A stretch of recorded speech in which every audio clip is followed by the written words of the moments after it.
నమస్తే వార్తలకి స్వాగతం. వివరాల్లోకి వెళితే జూన్ 21వ తేదీన విశాఖపట్నంలో అంతర్జాతీయ యోగా దినోత్సవ వేడుకలు జరగనున్నాయి.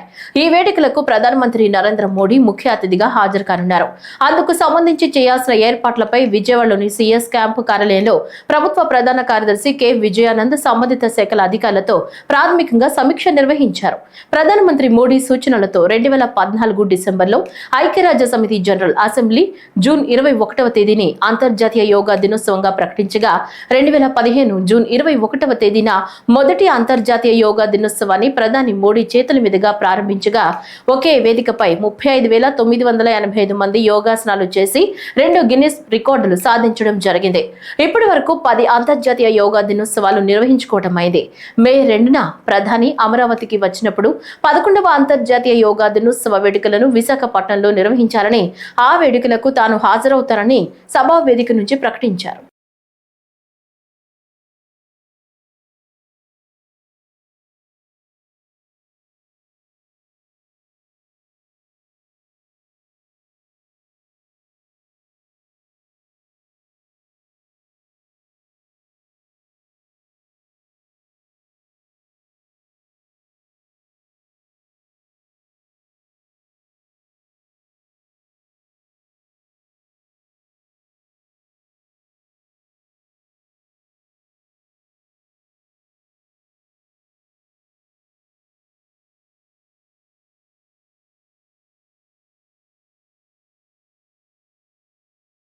టీడీపీ కేంద్ర కార్యాలయంలో పొలిట్ బ్యూరో సమావేశం జరిగింది. సీఎం చంద్రబాబు అధ్యక్షతన జరిగిన సమావేశానికి కీలక నేతలంతా హాజరయ్యారు. ముందుగా ఆపరేషన్ సింధూర్ కు మద్దతు తెలుపుతూ మోదీకి అభినందనలు తెలిపారు. ఉగ్రదాడిలో చనిపోయిన వారికి, ఆపరేషన్ సింధూర్ లో వీర మరణం పొందిన సైనికులకు సంతాపం తెలిపారు. 16, 17, 18 తేదీలో నియోజకవర్గాల్లో తిరంగా ర్యాలీ చేపట్టాలని నిర్ణయించారు. అనంతరం ఈ నెల 27, 28, 29 తేదీల్లో కడపలో నిర్వహించాల్సిన మహానాడుపై ప్రధానంగా చర్చించారు. తొలి 2 రోజులు 23,000 మందికి ఆహ్వానించాలని నిర్ణయించారు. చివరి రోజు గ్రామ అధ్యక్షుల వరకు 50,000 మందిని ఆహ్వానం పలకనున్నారు. కానీ విని ఎరుగని రీతిలో మహానాడు నిర్వహిస్తున్నట్లు పొలిట్ బ్యూరో సభ్యులు వెల్లడించారు. తెలుగుదేశం పొలిట్ బ్యూరో జాతీయ పార్టీ అధ్యక్షులు శ్రీ నారా చంద్రబాబు నాయుడు గారి నాయకత్వంలో సుదీర్ఘంగా 3 గంటల పాటు జరిగింది. 12 అంశాల మీద పొలిట్ బ్యూరోలో చర్చించడం జరిగిందని చెప్పి తెలియచేస్తున్నాను. మొదటగా గత నెల 22వ తారీఖున పహల్గామ్లో టెర్రరిస్టుల దాడుల్లో అసువుల బారినటువంటి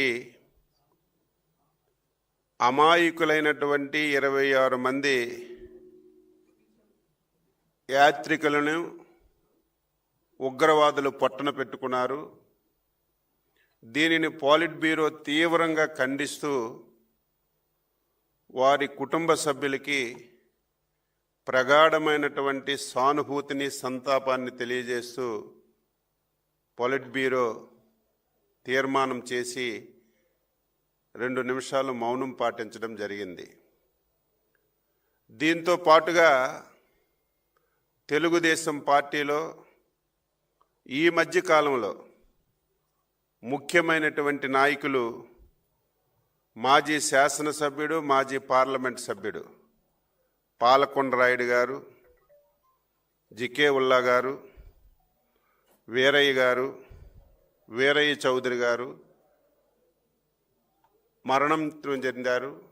వారికి కూడా పొలిట్ బ్యూరో ప్రగాఢమైనటువంటి సంతాపాన్ని తెలియజేస్తూ వారి కుటుంబానికి ధైర్యాన్ని ఇవ్వాలని పొలిట్ బ్యూరోలో నిర్ణయం తీసుకొని వారికి కూడా 2 నిమిషాలు మౌనం పాటించడం జరిగింది. దీంతో పాటుగా ఏదైతే ఆపరేషన్ సింధూర్ రూపకల్పన చేసి సమర్థవంతంగా ఉగ్రవాదుల దాడుల్ని, పాక్ సైనిక చర్యలను తిప్పికొట్టి ప్రజల నమ్మకాన్ని, దేశం యొక్క ప్రతిష్టను పెంచి పాకిస్తాన్ను ఒంటరిపాటు చేసినటువంటి భారత ప్రధాని శ్రీ నరేంద్ర మోడీ గారికి, త్రివిధ దళాల్ని, వారి అధిపతుల్ని, ఈ ఆపరేషన్ సింధూర్లో పాల్గొన్నటువంటి ప్రతి ఒక్క సైనికుడికి అభినందిస్తూ పాలిట్ బ్యూరో తీర్మానం చేసిందని చెప్పి సందర్భంగా తెలియజేస్తున్నాను. ఇటీవల ఒంగోలులో దారుణ హత్యకు గురైన తెదేపా నేత మాజీ ఎంపీ పి వీరయ్య చౌదరి కుటుంబ సభ్యులను మంత్రి నారా లోకేష్ పరామర్శించారు. ప్రకాశం జిల్లా నాగులుపపాడులో మండలం అమ్మనబ్రోలులోని మాజీ ఎంపీపీ నివాసానికి మంత్రి వెళ్లారు. వీరయ్య చిత్రపటానికి పూలమాల వేసి నివాళులర్పించారు. అనంతరం వీరయ్య చౌదరి సతీమణి, కుమారుడు, ఇతర కుటుంబ సభ్యులను పరామర్శించి ధైర్యం చెప్పారు. మాజీ ఎంపీపీతో తనకున్న అనుబంధాన్ని ఈ సందర్భంగా లోకేష్ గుర్తు చేసుకున్నారు.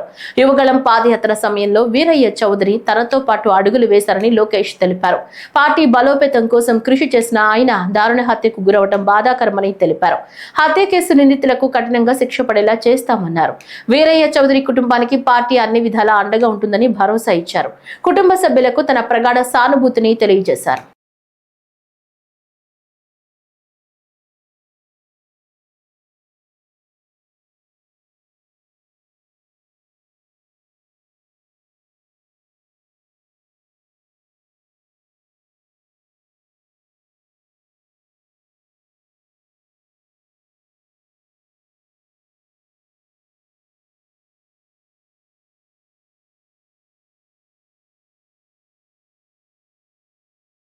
ఏపీలో భూముల రీసర్వే పారదర్శకంగా నిర్వహిస్తున్నట్లు రెవెన్యూ శాఖ మంత్రి అనగాని సత్యప్రసాద్ తెలిపారు.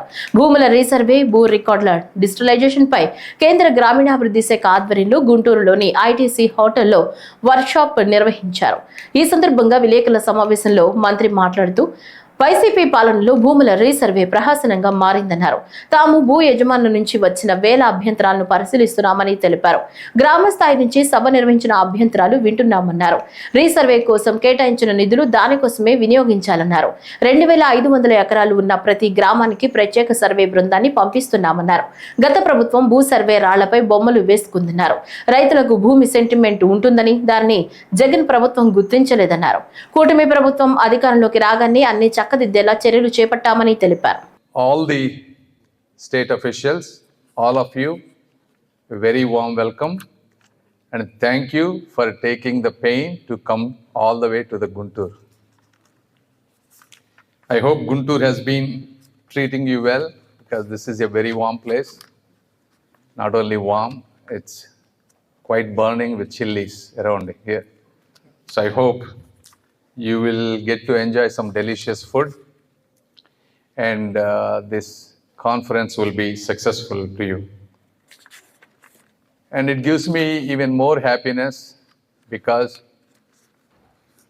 Guntur has been quite neglected for a long time and having such a high quality national conference in Guntur gives me a personal satisfaction. So when it comes to this conference, as you all know, land is not just a physical asset in India. It is a symbol of identity, security, and dignity. More than 90% of the people, the land and property is the single most valuable asset. However, still inaccurate or outdated land records have long been the root cause of widespread disputes, delays in development, and denial of justice. And if you look at it in the entire civil court structure, around 2/3, more than 60-70% of disputes are related to land. Even in apex courts like Honorable Supreme Court, 1 in 4 cases are related to land disputes. Good morning, everyone.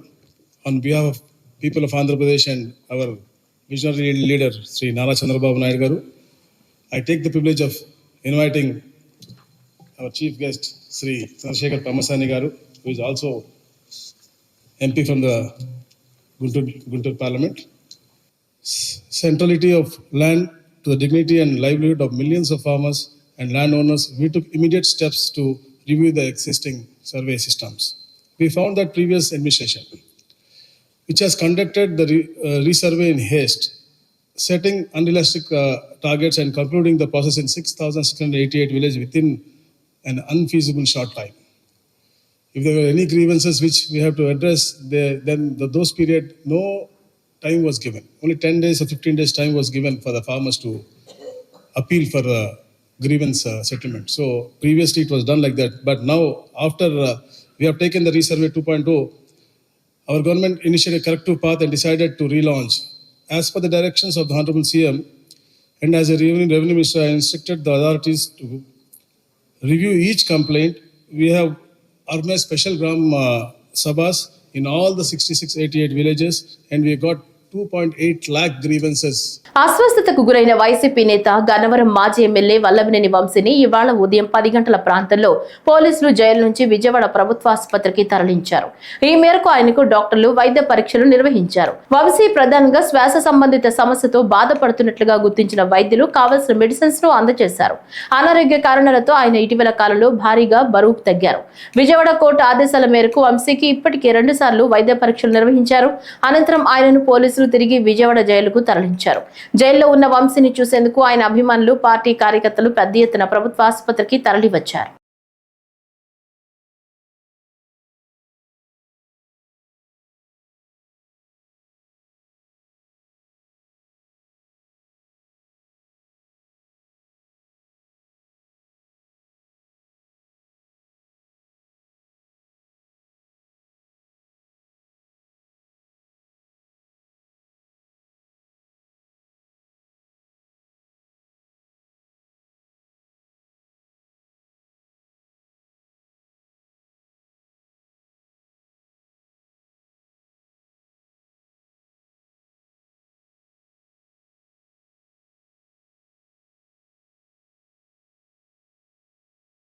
Hyderabad మాదాపూర్లోని national academy of construction ను Vijayawada MP Kesineni Sivanath సందర్శించారు. ఈ సందర్భంగా national academy of construction పనితీరును పరిశీలించిన MP Kesineni Sivanath AP building other construction workers advisory committee chairman Gottumukkala Raghuramaraju, AP NAC అధికారులు అమరావతిలో NAC ఏర్పాటు గురించి ముఖ్యమంత్రి చంద్రబాబు నాయుడు కోరనున్నట్లు ఎంపీ కేశినేని శివనాథ్ తెలిపారు. ఏపీకి ఇలాంటి ఇన్స్టిట్యూట్ వచ్చే వరకు రాష్ట్ర ప్రజలకు న్యాక్ సపోర్ట్ కావాలని న్యాక్ అధికారులను కోరారు. నేషనల్ అకాడమీ ఆఫ్ కన్స్ట్రక్షన్ లో జరుగుతున్న ఇంజనీరింగ్ విద్యార్థులు, నిరుద్యోగులు, భవన నిర్మాణ కార్మికుల కోసం స్కిల్ డెవలప్మెంట్ సెంటర్ లో ఇస్తున్న శిక్షణ కార్యక్రమాలను అడిగి తెలుసుకున్నారు. ముఖ్యమంత్రి నారా చంద్రబాబు నాయుడు గారి ఆధ్వర్యంలో ప్రారంభించడం జరిగింది. ఆ తర్వాత ఈ ఇన్స్టిట్యూట్ దినదినాభివృద్ధి చెంది ఇవాళ తర్వాత వచ్చిన ప్రభుత్వాలు కూడా ఈ ఇన్స్టిట్యూట్ ని చక్కగా తీసుకువెళ్లి ఇవాళ ఈ ఇన్స్టిట్యూట్ దేశంలోనే నెంబర్ 1 ఇన్స్టిట్యూట్ గా తయారైందంటే అందరికీ 2 రాష్ట్రాల్లో ఉన్న తెలుగు ప్రజలకి ఇదంతా చాలా ఆనందకరమైన విషయం. ఎందుకంటే 2014 వరకు 3 లక్షల మందికి సివిల్ ఇంజనీరింగ్ చేసిన వాళ్ళు కానీ లేకపోతే అన్స్కిల్ లేబర్ కానీ స్కిల్ లేబర్గా ట్రైనింగ్ ఇచ్చి 2014 నుంచి రాష్ట్రం విడిపోయినా కూడా దేశం మొత్తం మీద విదేశాల నుంచి కూడా ఇక్కడికి వచ్చే విధంగా ఇన్స్టిట్యూట్ డెవలప్ అయ్యి దాదాపు 2 లక్షల మందికి రాష్ట్రం విడిపోయిన కానీ 2 లక్షల మందికి ట్రైనింగ్ ఇవ్వడం, ఇటువంటి గొప్ప స్కిల్ డెవలప్మెంటే కాకుండా పీజీ డిప్లొమా కోర్సులు కాకుండా ఇంజనీర్లకే అన్స్కిల్ లేబరే కాకుండా కళాశాలల నుంచి వచ్చే ఇంజనీర్లకు కూడా ట్రైనింగ్ ఇస్తా సరికొత్తగా ఈ మధ్యనే తెలంగాణ రాష్ట్ర ప్రభుత్వం ఆధ్వర్యంలో ఫిలిం ఇండస్ట్రీకి కూడా ఒక స్కిల్ డెవలప్మెంట్ సెంటర్ పెట్టి ఎంతో మంది సినీ కార్మికులు అన్స్కిల్ లేబర్ గా చాలా మంది ఉన్నారు, వాళ్ళకు కూడా స్కిల్ గా తయారు చేస్తున్న ఇటువంటి ఇన్స్టిట్యూట్ 2 తెలుగు రాష్ట్రాలకే కాదు దేశం మొత్తానికి కూడా ఒక అదృష్టంగా భావించాలి. ఇటువంటి ఇన్స్టిట్యూట్స్ మొత్తం మేము కూడా ఆంధ్రప్రదేశ్లో ఆల్రెడీ మాకు కూడా దీంట్లో బైఫర్కేషన్ కొన్ని ఇన్స్టిట్యూట్స్ వచ్చినాయి. అమరావతిలో ఇటువంటి ఇన్స్టిట్యూట్ రావాలని గౌరవ ముఖ్యమంత్రి చంద్రబాబు నాయుడు గారిని కోరటానికి ముందుగా మేము ఆల్రెడీ ఆయన మదిలో ఉంది. ఆల్రెడీ అమరావతిలో కొన్ని ప్రాసెస్ స్టార్ట్ చేయండి, కానీ ఎట్లా పనిచేస్తుంది అనేది మేము కూడా పరిశీలించడానికి నేను మా రఘు అంతేకాకుండా మాకు ఆంధ్రప్రదేశ్లో ఎన్ఏసీకి సంబంధించిన అధికారులు అందరూ కూడా వచ్చి చూడటం జరిగింది. నిజంగా అద్భుతం. Thank you. పొగాకు పంటకు గిట్టుబాటు ధర కల్పించాలని కోరుతూ పలువురు రైతులు మంత్రి నారా లోకేష్ కు విన్నవించారు. అమ్మన్న బ్రోలులో వీరయ్య చౌదరి కుటుంబ సభ్యులను పరామర్శించేందుకు వచ్చిన లోకేష్ ను పొగాకు రైతులు కలుసుకుని తమ సమస్యను తెలియజేశారు. వెంటనే మంత్రి లోకేష్ వ్యవసాయ మంత్రి అచ్చెన్నాయుడుకు ఫోన్ చేసి పొగాకు రైతుల సమస్యను ఆయన దృష్టికి తీసుకెళ్లారు. ఈ విషయమై అవసరమైతే కేంద్ర పొగాకు బోర్డు అధికారులతో మాట్లాడాల్సిందిగా సూచించారు. దీనికి అచ్చెన్నాయుడు స్పందిస్తూ ధర పెంపు విషయమై ఇప్పటికే పొగాకు కొనుగోలు చేసే కంపెనీలు బోర్డు అధికారులతో మాట్లాడుతున్నారని చెప్పారు. 20 కిలోమీటర్లలోపు రవాణా ఛార్జీలను చెల్లించేందుకు ఇప్పటికే నిర్ణయం తీసుకున్నట్లు చెప్పారు. సాధ్యమైనంత త్వరగా రైతులకు గిట్టుబాటు ధర అందించేలా చూడాలని మంత్రి లోకేష్ కోరారు.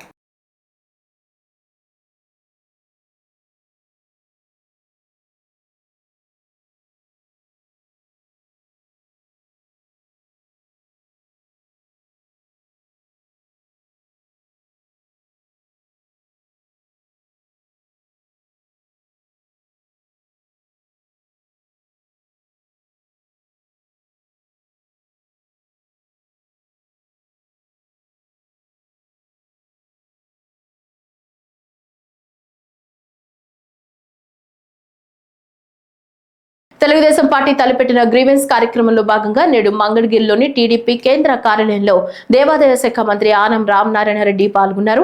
ఈ సందర్భంగా ప్రజల నుంచి వచ్చిన వినతులను స్వయంగా స్వీకరిస్తున్నారు. స్వీకరించిన వినతులపై సమస్యలు పరిష్కారం దిశగా అక్కడికక్కడే అధికారులతో మంత్రి ఆనం మాట్లాడుతున్నారు. గ్రీవెన్స్ కార్యక్రమంలో మంత్రి ఆనం రామనారాయణ రెడ్డితో పాటు Andhra Pradesh urban finance and infrastructure development corporation chairman Peela Govinda Satyanarayana కూడా పాల్గొన్నారు.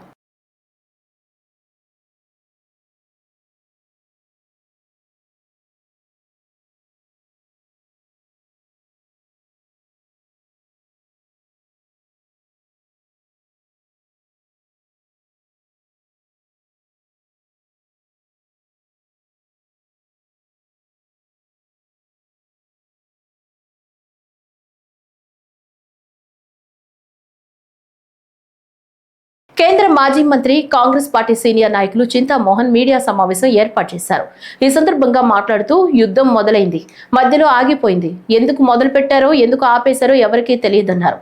యుద్ధం మొదలైనప్పుడు అందరం ఊహించాం 1971లో ఇందిరాగాంధీ చేసినట్లు జరుగుతుందని, లేదా 1999లో వాజ్పేయి కార్గిల్ యుద్ధం జరిగినట్లు జరుగుతుందని భావించాం. కానీ భారత సైనికులకు తలవంచి వినయంగా నమస్కారాలు తెలియజేస్తున్నారని, అమెరికా జోక్యం బాగా కనిపిస్తుందని, ట్రంప్ చేతిలో మోడీ కీలుబొమ్మగా మారాడని ఢిల్లీలో అందరూ అనుకుంటున్నారని చింతామోహన్ అన్నారు. యుద్ధం మొదలైంది, మధ్యలో ఆగిపోయింది. అందరం ఊహించాం 1971 ఇందిరాగాంధీ చేసినట్టుగా యుద్ధం జరుగుతుంది అని అనుకున్నాం. లేదు 1999లో వాజ్పేయి కార్గిల్ యుద్ధం లాగా ఉంటుందని అందరం ఊహించాం. నేను యుద్ధ వీరులకు వారి సైనికులందరికీ తల వంచి వినయంగా వాళ్ళకి నమస్కారాలు తెలియజేసుకుంటూ మోడీ గారు యుద్ధాన్ని ప్రారంభించిన తర్వాత మధ్యలో ఆగిపోయారు. అమెరికా జోక్యం బాగా కనిపిస్తా ఉంది. ట్రంప్ చేతుల్లో మోడీ కీలుబొమ్మగా మారాడు అని అందరూ అనుకుంటున్నారు ఢిల్లీలో. మన గ్రామ పంచాయతీల్లో మల్టీపర్పస్ వర్కర్లుగా పనిచేస్తున్న పారిశుద్ధ్య కార్మికుల సంక్షేమం మనందరి బాధ్యతగా భావించారని జిల్లా కలెక్టర్ కోయ శ్రీహర్ష అన్నారు. సమీకృత జిల్లా కలెక్టరేట్లు యూనిసెఫ్ ఆధ్వర్యంలో పారిశుద్ధ్య కార్మికుల భద్రత, రక్షణ, గౌరవం అంశంపై ఎంపీడీఓలకు సంబంధిత అధికారులకు నిర్వహించిన శిక్షణ కార్యక్రమంలో జిల్లా కలెక్టర్ కోయ శ్రీహర్ష పాల్గొన్నారు. ఈ సందర్భంగా మాట్లాడుతూ మన గ్రామాల పరిశుభ్రతకు, ప్రజల ఆరోగ్య భద్రతకు నిరంతరం శ్రమిస్తున్న పంచాయతీ పారిశుద్ధ్య సిబ్బంది క్షేమం, కుటుంబ భద్రత చూడాల్సిన అవసరం మనందరిపై ఉందని కలెక్టర్ స్పష్టం చేశారు.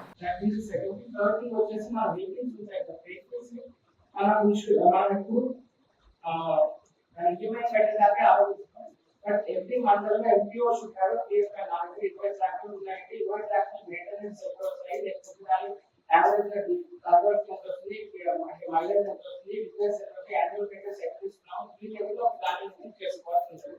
So this is will be a more point from myself. So చాలా ఇన్సూరెన్స్ నుంచి జీప్ నుంచి మెడికల్ వర్కర్స్ అందరికీ ప్రొటెక్ట్ చేయొచ్చు. సో ఇది ఇన్సూరెన్స్ లేకుండా మన పెద్దగా డిస్ప్లే ఏమంటే ప్రతి ఒక్కరు కూడా ఉండడానికి వీలేదు అన్నమాట. సో ఇంకా మెసేజ్ ఎంతమంది భక్తి వర్కర్స్ కూడా మనం ఫెలిసిటేట్ చేస్తున్నాం. Congratulations to you and also మీ ఇంకా ఇంకా బాగా ప్లాన్ చేసుకోవాల్సింది ఏంటంటే ఎవ్రీ 2 months లేకపోతే ఎవ్రీ 3 months మన మల్టిపుల్ వర్కర్స్ అందరికీ హెల్త్ చెకప్స్ అయితే చూసుకోవాలి. ఖమ్మం జిల్లా కల్లూరు మండలం యజ్ఞ నారాయణపురం గ్రామంలో తెలుగుదేశం పార్టీ వ్యవస్థాపకులు నందమూరి తారక రామారావు విగ్రహ ప్రతిష్ఠా మహోత్సవం వారి కుమారుడు నందమూరి రామకృష్ణ చేతుల మీదుగా ఆవిష్కరింపచేశారు.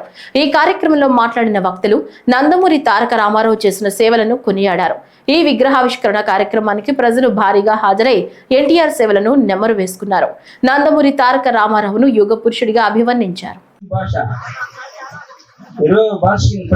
ప్రత్యేకంగా నామినేట్ అయింది. It has been identified as 20th most spoken language అసలు గర్వకారణం. ఎందుకంటే భారతదేశం ఎన్ని భాషలు ఉన్నా తెలుగు భాష ఒక్క భాష ఎంపికైందండి. అదని మనం చాలా గర్వకారణం. అలాగే టెక్సస్ రాష్ట్రంలో అమెరికాలో టెక్సస్ రాష్ట్రంలో తెలుగు భాష గవర్నమెంట్ స్కూల్లో 2వ భాష కింద ఆపరేట్ జరుగుతుంది. ఇదంతా మనకు చాలా గర్వకారణం. దీని ప్రతిమ ఇద్దరు మెయిన్ కారకులు, ఒకటి ఎన్టీఆర్, ఇంకోటి చంద్రబాబు నాయుడు గారు. మనకి మన తెలుగు గుర్తుకు తెచ్చింది తెలుగు రాష్ట్రం ఉందని గుర్తుకు తెచ్చి ఒక తెలుగుడు ఉన్నాడు, తెలుగుడు సత్తా చూపించాడు. సెంట్రల్ గజగజలాడించిన నాయకుడు NTR. Greater Visakha municipality corporation deputy mayor panchayati AP రాజధాని అమరావతికి చేరింది. ఇప్పటికే కూటమి కార్పొరేటర్లు మేయర్, డిప్యూటీ మేయర్లపై అవిశ్వాస తీర్మానం ప్రవేశపెట్టి విజయం సాధించిన సంగతి తెలిసిందే. మేయర్ కుర్చీని టీడీపీ కార్పొరేటర్ పీలా శ్రీనివాసరావు అందరి ఆమోదంతో సొంతం చేసుకోగా మిగిలింది డిప్యూటీ మేయర్ పీఠం. అయితే డిప్యూటీ మేయర్ పదవి కోసం ఇటు టీడీపీ అటు జనసేనలో ఆశావహులు ఎక్కువ మంది ఉండడంతో మేయర్ సహా టీడీపీ నేతలు ముఖ్యమంత్రి చంద్రబాబు దృష్టికి తీసుకెళ్లారు. చంద్రబాబు సైతం స్థానిక సమీకరణాలను బేరేజు వేస్తూ నిర్ణయం తీసుకోమని చెప్పడంతో నేతలంతా ఆలోచనలో పడ్డారు. ఇక జీవీఎంసీ డిప్యూటీ మేయర్ ఎంపికకు సంబంధించి విశాఖ నుంచి మా రీజనల్ కోఆర్డినేటర్ మరింత సమాచారం అందిస్తారు.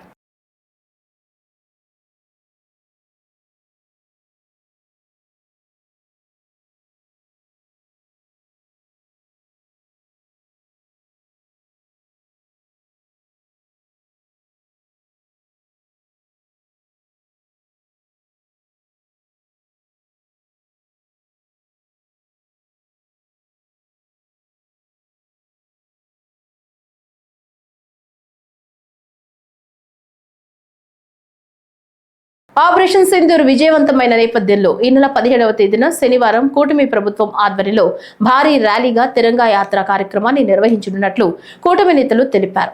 బీజేపీ గుంటూరు జిల్లా అధ్యక్షులు చెరుకూరి తిరుపతిరావు అధ్యక్షతన జరిగిన మీడియా సమావేశంలో బీజేపీ సీనియర్ నాయకులు జూపిడి రంగరాజు, జనసేన గుంటూరు జిల్లా అధ్యక్షులు గాదే వెంకటేశ్వరరావు, టీడీపీ గుంటూరు నగర అధ్యక్షులు డేగల ప్రభాకర్, జనసేన అధికార ప్రతినిధి ఆళ్ల హరి, టీడీపీ నాయకులు కంచర్ల శివరామయ్య, బీజేపీ జిల్లా ప్రధాన కార్యదర్శి చరకా కుమార్ గౌడ్ తదితరులు పాల్గొన్నారు. పాకిస్తాన్ లాహోరు లేకెళ్ళి వాళ్ళ యొక్క తీవ్రవాద శిబిరాలను ధ్వంసం చేయడం, దాని దృష్ట్యా పాకిస్తాన్ మళ్ళా కాలభాగానికి వచ్చింది ఇది అమెరికా ద్వారా. అలాగే అమెరికా ఏదో మేము మధ్యవర్తం చేస్తున్నాం, మీరు ఎవరు కూడా ఇద్దరు సమన్వయం పాటించండి అని చెప్పి చెప్పడం, దానికి మోడీ గారు ఒకటే చెప్పారు, మాకు ఎవరు మధ్యవర్తం అవసరం లేదు, మా యొక్క భారతదేశ సార్వభౌమాధికారాన్ని మేమే కాపాడుకుంటాం. అలాగే పాకిస్తాన్ చేస్తున్నటువంటి కుయుక్తుల్ని మా యొక్క సైనికులు ఏ విధంగా తిప్పికొట్టారో వాళ్ళకి సంఘీభావంగా భారతదేశంలో ప్రతి ఒక్క రాష్ట్రంలో జిల్లాల్లో కూడా ఈ యొక్క తిరంగా యాత్రలు జరపాలని చెప్పి కేంద్ర పార్టీ ఆదేశాల ప్రకారం ఈరోజు రేపు 15వ తారీఖు జరగబోయే తిరంగా ర్యాలీలో మా యొక్క ఏదైతే ఆంధ్రప్రదేశ్ లో మహాకూటమి ఉందో ఈ యొక్క 3 పార్టీల ఆధ్వర్యంలో జాతీయ జెండాలతో ఈ యొక్క తిరంగా ర్యాలీ వేల మందితో ఈ యొక్క ర్యాలీ జరగబోతుంది. పులివెందులలో వైఎస్ఆర్సీపీ ప్రభుత్వ హయాంలో 670 కోట్లు ఖర్చు పెట్టి నిర్మించిన మెడికల్ కళాశాలను కాంగ్రెస్ పార్టీ రాష్ట్ర అధికార ప్రతినిధి తులసిరెడ్డి, పులివెందుల నియోజకవర్గం సమన్వయకర్త ధ్రువ కుమార్ రెడ్డి, కాంగ్రెస్ పార్టీ మండల అధ్యక్షులు గురువారం మెడికల్ కళాశాల ఆసుపత్రిని భవనాలను పరిశీలించడం జరిగింది. అనంతరం మీడియాతో తులసిరెడ్డి మాట్లాడుతూ 670 కోట్లు ఖర్చు చేసి పులివెందుల ప్రభుత్వ మెడికల్ కళాశాలను సర్వాంగ సుందరంగా నిర్మించారన్నారు. 2024-25 విద్యా సంవత్సరానికి నేషనల్ మెడికల్ కమిషన్ 16/8/2024న 50 MBBS సీట్లు మంజూరు చేసింది. మౌలిక సదుపాయాలు లేవని, సిబ్బంది కొరత ఉందని సాకులు చూపి మంజూరు చేసిన MBBS సీట్లను వద్దని చంద్రబాబు ప్రభుత్వం 10/9/2024న నేషనల్ మెడికల్ కమిషన్ కు లేఖ రాసింది. ఇది దురదృష్టకరం. కూటమి ప్రభుత్వ అసమర్థతకు నిదర్శనమని తులసిరెడ్డి అన్నారు. దీనికి తోడు 2024-25 విద్యా సంవత్సరానికి సంబంధించి national medical commission Pulivendula medical కాలేజీకి, ప్రభుత్వ మెడికల్ కాలేజీకి 50 MBBS సీట్లు కేటాయిస్తూ 2024 ఆగస్టు 16న పర్మిషన్ ఇస్తూ లేఖ రాసింది. 2024 ఆగస్టు 8. కానీ ఈ ప్రభుత్వం, చంద్రబాబు ప్రభుత్వం దానికి రిప్లై ఇచ్చింది. ఈ సీట్లు మాకు వద్దు, మేము నిర్వహించలేము, ఇంకా మౌలిక సదుపాయాలు పూర్తి కాలేదు, సిబ్బంది కొరత ఉంది అని మాకు వద్దు అని చెప్పేసి నేషనల్ మెడికల్ కమిషన్కు లేఖ రాస్తుంది. పర్యవసానంగా ఆ ఇచ్చినటువంటి 50 MBBS సీట్లు వాపసు తీసుకోవడం జరిగింది. ఇంతకంటే సిగ్గుచేటైన విషయం మరొకటి. పామరు నియోజకవర్గం టౌన్ పంచాయతీ ఆఫీసులో కొత్త రేషన్ కార్డులు దరఖాస్తు ప్రక్రియను ఎమ్మెల్యే వర్లకుమార్ రాజా పరిశీలించారు. ఈ సందర్భంగా ప్రజలతో మమేకమై వారు పడుతున్న ఇబ్బందులను తెలుసుకుని పంచాయతీ సెక్రటరీ, ఎంపీడీఓకి దానికి అనుగుణంగా పనిచేయాలని ఆదేశించారు. కొన్ని సాంకేతిక లోపాలు ఉండడంతో జిల్లా జాయింట్ కలెక్టర్ కి ఫోన్ చేసి తక్షణమే ఈ సమస్యకు తగు చర్యలు తీసుకోవాలని కోరారు. ఈ కార్యక్రమంలో అధికారులు, కూటమి నాయకులు పాల్గొన్నారు. పాట్కాల గ్రామం, కంచర్ల మండలం, ఎన్టీఆర్ జిల్లా. నాకు 30 పొలం ఇక్కడ కట్టబడి ఉంది. ఈ 30 పిల్లగాళ్ళ పెళ్లి చేద్దామని అమ్ముకుంటామంటే నువ్వు అమ్ముకోవడానికి లేదు, మా 3000 ఎకరం మా కింద ఉండాలని ఈ కోరిళ్ళు, ఈ కసరోళ్ళు అంటున్నారు, మైనింగ్ వాళ్ళు.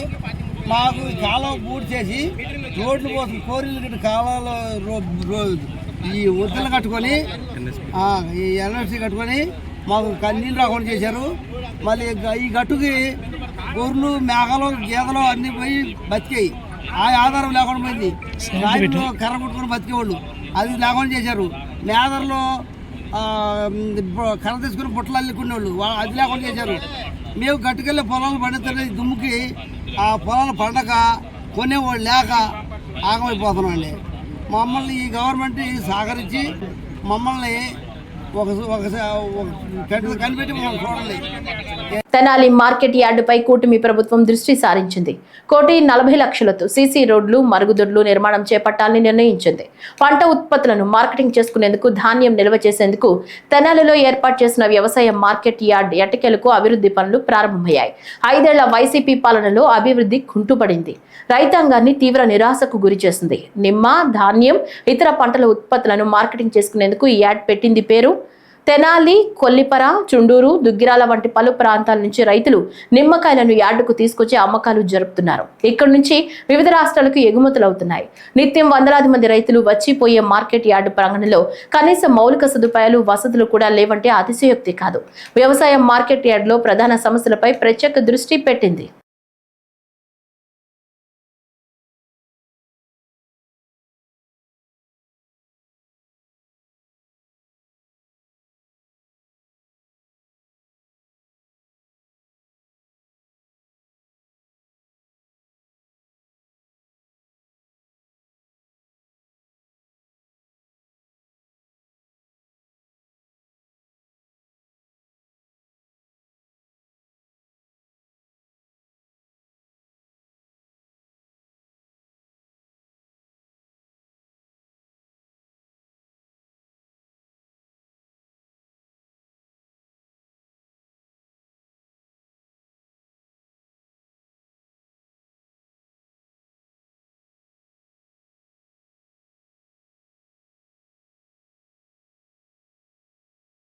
ఈ వార్తలు ఇంతటితో సమాప్తం. నమస్కారం.